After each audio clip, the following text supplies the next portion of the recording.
Moikka kaikille ja tervetuloa mukaan taas tämän päivän suomalaiseen kirjoituswebinaariin.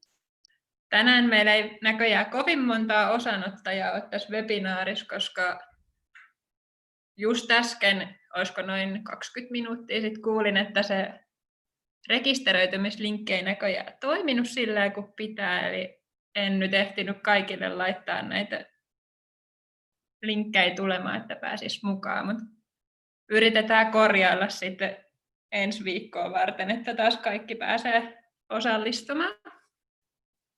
Tänään minulla olisi tarkoitus kertoa vähän noista kauppasivuista, kun meillä on tulossa aika paljon tuollaisia affiliate-tyyppisiä kauppasivuja rakennettavaksi. Ja sitten mä vähän kerron order sheetin täyttämisestä, koska tosi monet on nyt päässyt jo täyttämään sitä itse. Ja nyt kun mä oon vähän enemmän jakanut näitä projekteja eri henkilöiden kanssa, niin sit pitää jo osaa vähän enemmän täytellä sitten order sheetin. Niin mä ajattelin, että jos siihen tulisi vähän enemmän järkeä, kun käy sen tässä läpi.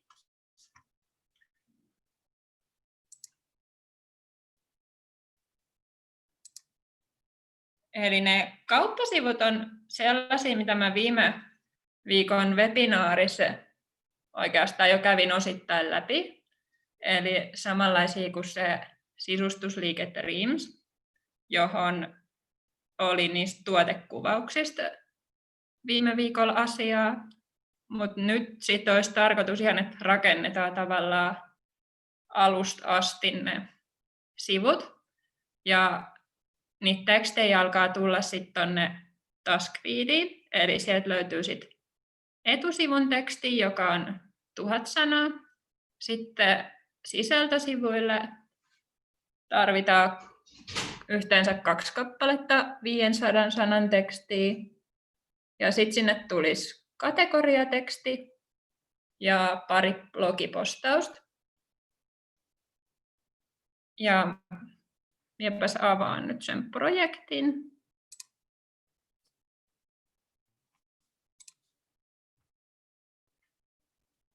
Eli nyt meillä on tällainen, ensimmäinen mitä me nyt aloitellaan, on tällainen Spirit Store-kauppasivu, jos on nyt jo, mä olen ehtinyt lataa sille jo etusivun tekstin ja 2 sisältösivun tekstin.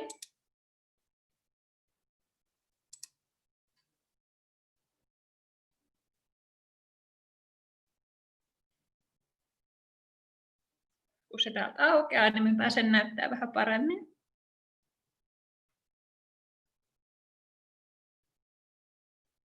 Eli näissä on tosi tärkeää aina näissä teksteissä, että käy läpi täältä tämän domainin ohjeet. Tästä on nyt sanottu, että tämä on terveyskauppa, josta löytää hiustuotteita, vitamiineja ja muita terveystuotteita.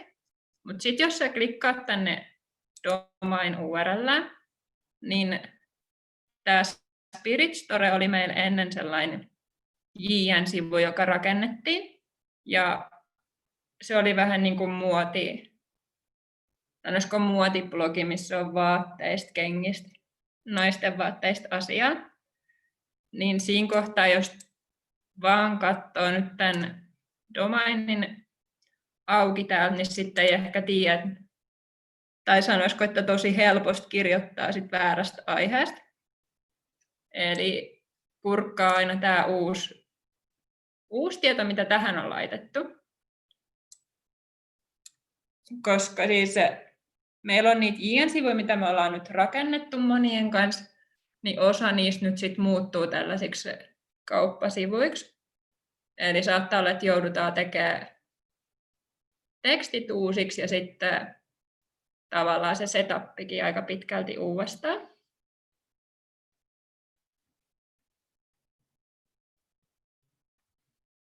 Ja oikeastaan minusta tuntuu, että mä en tätä ala käymään tästä enempää läpi, koska tässä on ihan hyvin annettu ohjeet tästä sivusta, että sen kun katsoo, että mitä siihen kirjoittaa, mutta tärkeää on tosiaan se aihe. Ja oikeastaan sanoisiko, että nämä avainsanatkin jo kertoo aika pitkälti siitä aiheesta, että ei nyt ehkä niin helposti tule kirjoitettua hutijuttui.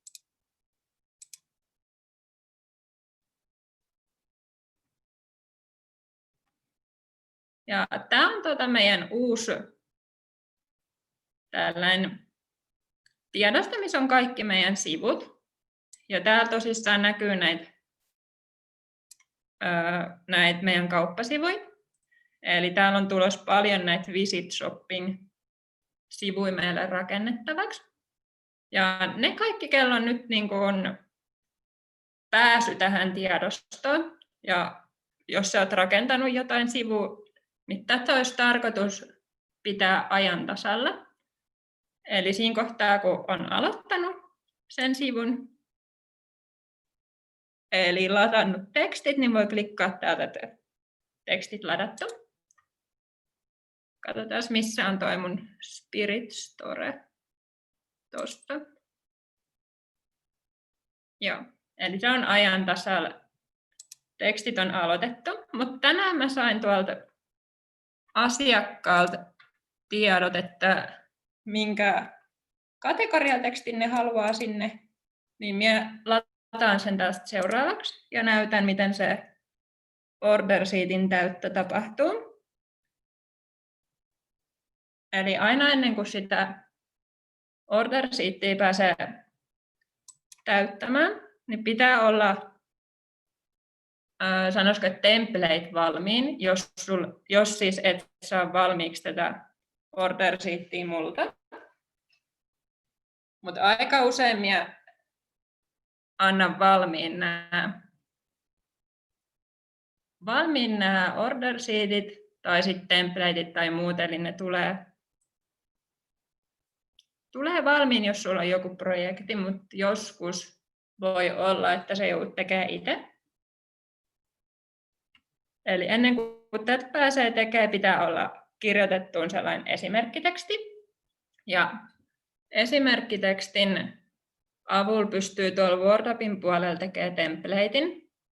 Ja sitten sen templatein kun lataa, niin saadaan tällainen order sheet tänne. Ja nämä on ne tekstit, mitä sitten näkyy siellä, sanoisiko WordUpissa, eli nämä ladataan sinne. Tämä on aina se pohja, mikä tehdään niitä varten. Ja nyt kun tämä on se mun kauppasivun oma order sheet, niin täällähän on sitten tämä etusivun teksti, sille on oma. Mä oon laittanut tänne. Sitten on nämä sisältösivut, kategoria ja sitten siellä olisi vielä blogi. Ja nyt kun se asiakas tosiaan toivoo multa sitten kategoriatekstiä, niin mä lataan täältä kategorian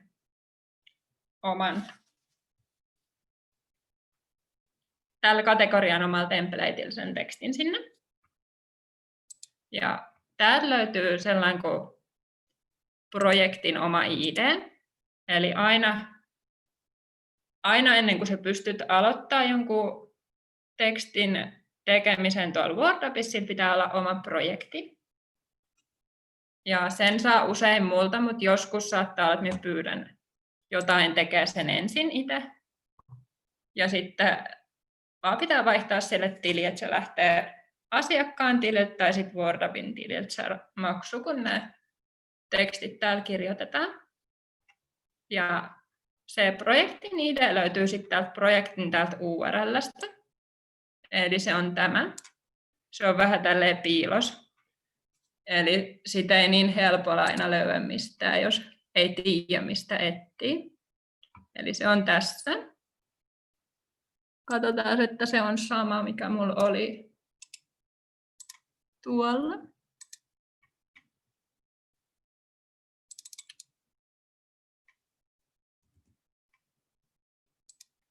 Taisi olla sama. Joo. Eli se on aina laitettava tuohon, eli mihin projektiin siellä lataat sen, niin siihen projektin oma ID. Ja sitten löytyy tällainen kuin order type. Niin tämä on new content. Eli se ei ole mikään tavallaan uudelleenkirjoitusteksti tai käännösteksti, vaan ihan kirjoitetaan uusi teksti, niin siihen tulee se. Sitten on kategoriateksti ja tämä external ID näkyy tästä. Eli sitten projektissa tavallaan kertoo sille, olisiko se projektin managerille tai sitten asiakkaalle, että mistä tekstistä on kyse. Siksi se kannattaa kirjoittaa sinne ylös. Tietysti riippuen siitä, että minkälainen teksti, eli siitä voisi lukea etusivun teksti tai sisältösivun teksti tai blogipostaus, mutta nyt se on kategoriateksti. Ja asiakas tilasi minulta sellaisen tekstin kuin tuoksukynttilät, ja se sanoi, että minä haluan, että sen avainsana on tuoksukynttilät, niin se tulee tähän missä on focus keyword. Sitten täällä on sellainen kuin source URL. Se on varmaan monelle tuttu täältä. Nyt minä sammutin sen täältä. Mutta sieltä, missä avaa sen tekstin, Word-appissa, kun on teksti auki, niin sieltä vasemmasta laidasta löytyy domain URL. Sitten siellä on source URL ja joskus siellä on target. Niin se source URL on sitä, jos vaikka asiakas sanoo, että tältä sivulta voisi löytää sulle jotain inspiraatioa tekstiin tai muu sellainen, mistä haluat, että kirjoittaja nappaa vähän ideoita, niin sitten sen sivun voi hyvin laittaa siihen. Sitten toi target URL kertoo, mille sivulle se menee. Mutta minä olen jättänyt sen tyhjäksi, koska joskus se vähän niin kuin, sanoisiko häiritsee, kun se menee automaattisesti tuonne WordPressiin ja sitten se saattaa pistää noin URL:t vähän sekaisin siellä. Niin se on ihan hyvä jättää tyhjäksi. Sitten minä etin tälle jo avainsanat valmiiksi, mutta tässä kohtaahan sitten on tarkoitus etsiä näitä avainsanoja. Ja tähän tulee 4, sanoisiko tällaista sub-keywordia, eli ihan perusavainsana, eli ei sitä, mihin nyt tässä muuten keskitytään, mutta nämä tavallaan tukee tätä tuoksukynttilät-aihetta. Ja minä etin jo siihen muutamia, eli tuoksukynttilät netistä.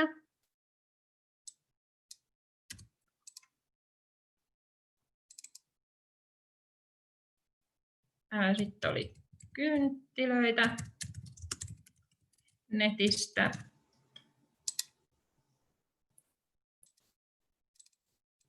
Ja nämä oli kaikki sieltä Keyword-toolista otettu. Eli samaa tapaa kuin olisiko ollut pari viikkoa sitten, kun minä kävin läpi näitä, miten kannattaa etsiä avainsanoja, niin samaa tyyliä voi aina etsiä.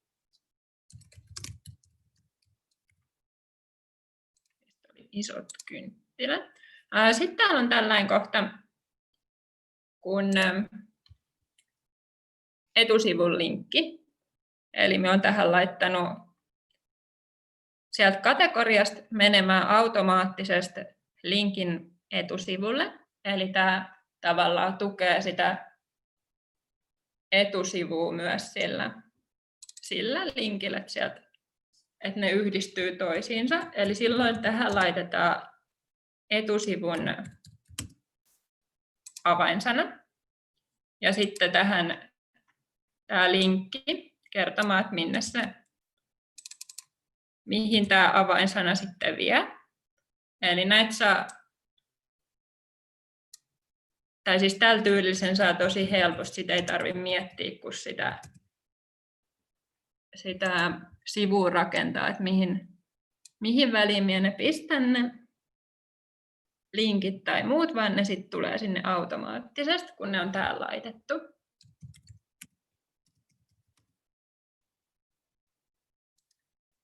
Näihin on usein nämä tavallaan valmiin. Jos näitä toivotaan, niin sitten me on usein laittanut valmiiksi se ohjeet, että miten nämä täytetään. Ja sitten täällä on domain URL, eli se on aina se sivu, minne teksti menee. Ja sitten jos se sattuu puuttumaan, niin sitten se ei mene oikeaan osoitteeseen se teksti automaattisesti, vaan sitten pitää manuaalisesti käydä laittelemaan. Templatein ID, se pitää sitten tarkistaa aina sieltä WordUpin sieltä template-kirjastosta, mutta silloin kun se ladataan sieltä, niin se tulee tavallaan automaattisesti tälle order sheetille, niin sitten se riittää, että se vaan tästä kopioi. Minä haluan käyttää samaa templatea, millä tämä on tehty, niin minä kopioin sen saman tähän alle. Sittenhän täällä on vaihtoehto, jos minä haluan antaa kirjoittajalle valmiit otsikot, niin minä voin tähän kirjoittaa H1 kohdalle sen otsikon, minkä minä haluan, mutta ei ole pakko. Ja tässä kohtaa mä en kyllä ehkä niitä laittaisi ollenkaan, eli nämä voisi vaikka poistaa kaikki. Siinä kohtaa, jos mä olisin ne laittaa, sitten ne olisi tuonne WordUpin tekstiin tullutkin tavallaan automaattisesti näkyviin, tai siis sille kirjoittajalle näkyviin ne, mitä minä tänne kirjoitin. Sitten tänne löytyisi vaikka mitä sellaisia WordPress-otsikoita. Eli jos se nyt vaikka olisi blogipostaus, niin mä saisin kuvan minkä tuolta WordPressin puolella, siis WordUpin puolella laitetaan, niin mä voisin saada vaikka kuvan menee automaattisesti sinne, mikä sen nimi nyt oli? Siis silleen, että se tulee näkyviin siihen esimerkiksi blogipostausten siihen etusivulle, sen saisi tehtyä omalla otsikollaan. Onkohan mulla täällä? No, ei, kun tähän minä en ole vielä laittanut. No, minä voisin ehkä niistä käydä joskus vähän enemmän, sit kun haluaa avaa vähän enemmän tätä order sheet-asiaa. Sitten kun alkaa olla sen verran kokeneempia näitä order sheetien täyttäjiä, niin sitten ehkä voisi olla paikallaan käydä se läpi. Tämä ylempi rivi oli mulla nyt vähän niin kuin esimerkkiin, se on mikä mulla on ennen ollut, minkä minä olen ladannut, niin minä poistan sen. Minä en halua sitten ladata uudestaan tänne WordUpiin. Nyt mä vaan klikkaan täältä File, Download TSP.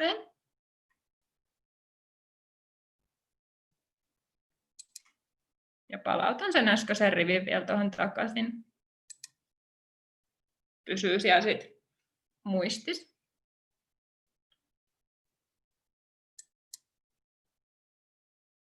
Ja sitten minä voin mennä tänne WordUpin projektiin ja klikkaa Import ja etsiä sen mun koneelta.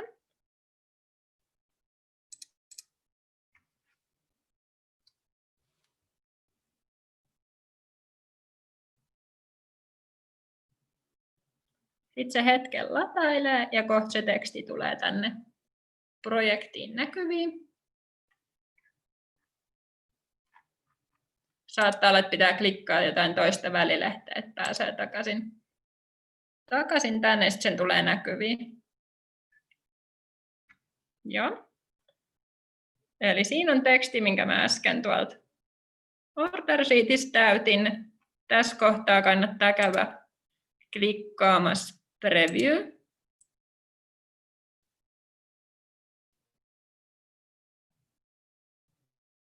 ja katsoa, että se näyttää suht hyvälle, ettei sieltä yhtäkkiä näytä jotain omituisia juttuja olevan tai mitään semmoista. Eli katsoa, että ne meni oikein vaikka nämä avainsanat tänne.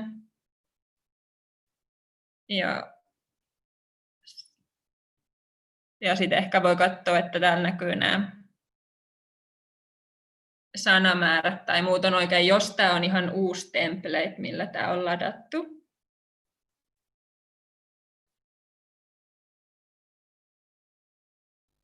Samaten nämä templatein ohjeet voi tässä samalla kurkkaa, että mitä sieltä näkyy lukijalle. Ja sitten jos se näyttää hyvälle, niin klikkaa tuosta drop.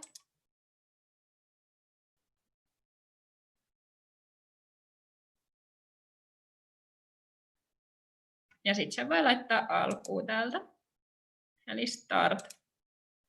Ja nyt sen sieltä pääsee sitten joku kirjoittaja nappaamaan ja kirjoittaa. Eli se tulee tuonne taskfeediin nyt näkyviin.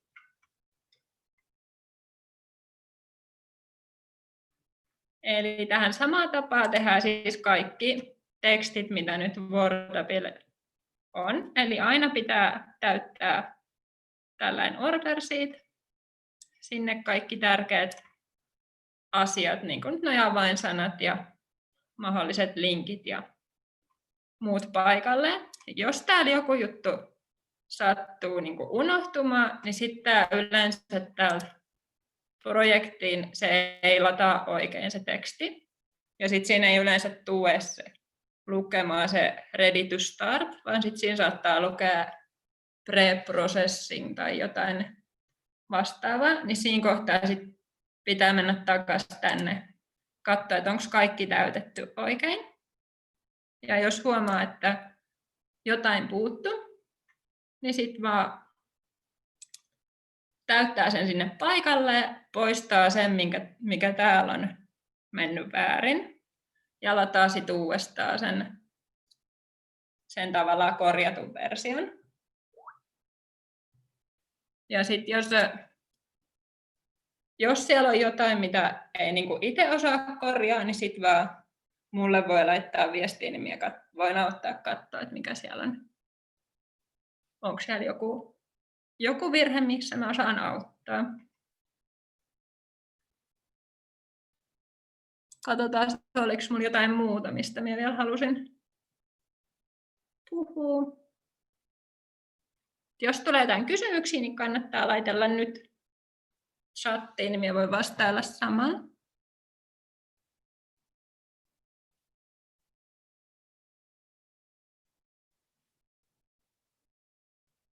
Ja tosiaan näissä teksteissä kannattaa siis aina pitää mielessä, että onko asiakas tilannut jotain, mitä se asiakas haluaa, onko se antanut ohjeita, että sitten tiedät, että minkälaisia avainsanoja sinne laitetaan ja minkälaisen tekstin pitäisi olla.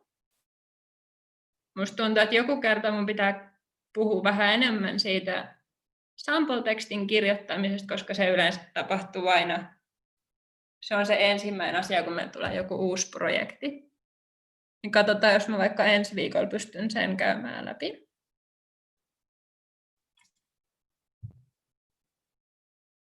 Ja sitten tosiaan joku kerta minä käyn nämä VP-otsikot, mitkä helpottaa ihan tosi paljon elämää silloin, kun meillä alkaa tulla noita,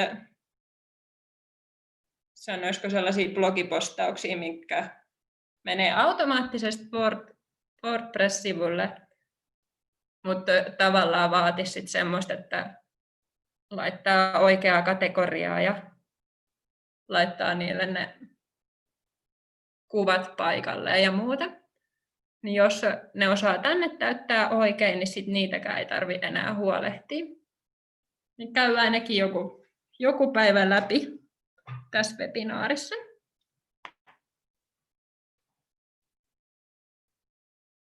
Ja jos ei mitään kysymyksiä tullut, niin jatketaan sitten ensi viikolla samaa aikaa, kunhan saadaan se linkki korjautua, että kaikki pääsee taas rekisteröitymään. normaalia tapaa. Niin hauskaa päivänjatkoa teille kaikille. Moikka!